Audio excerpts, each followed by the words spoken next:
El deterioro cognitivo lo consideramos como una pérdida de funciones, básicamente de la memoria, de la atención o de la velocidad de procesamiento de la información. Lo que normalmente se trabaja son tres cosas: la estimulación cognitiva por una parte, la actividad psicomotriz o la actividad física por otro lado, y por el otro lado la actividad social también es importante, o las cosas de ocio. Todo esto nos va a ayudar a enlentecer o a frenar procesos de deterioro cognitivo y también nos pueden servir para prevenir en fases muy iniciales. El trabajo cognitivo, ¿qué es lo que vamos a trabajar?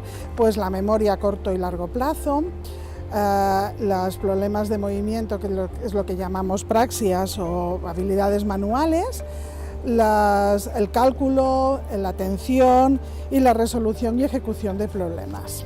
¿Cómo lo podemos hacer? Bueno, primero es importante tener una rutina diaria. Eso nos va a dar una seguridad y nos va a dar un tiempo para hacer estas actividades que generalmente no estamos acostumbrados a tener ni a hacer. Pues los ejercicios van a consistir en hacer diferentes tareas de cálculo, de praxias, de dibujos, de copiar, de buscar diferencias, que sería atención, o lenguaje, que tanto puede ser de expresión como de comprensión. Por otra parte, también actividades que hacemos habitualmente, pero fomentadas un poquito más, sería el leer o el hacer diferentes pasatiempos, como pueden ser los sudokus, las sopas de letras.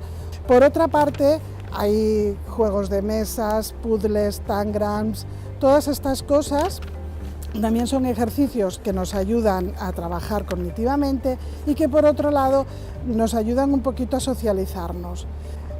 Por otra parte, pues también comentar que existen en el mercado cuadernos de estimulación cognitiva, así como páginas web donde podemos conseguir esos cuadernos y también páginas web donde podemos hacer estos ejercicios online. Uno de los ejercicios, ya cuando tenemos un deterioro cognitivo, que puede ayudar mucho a la persona, es la orientación en la realidad, y es hacer trabajos en los que se conozca como persona, como tiempo y espacio.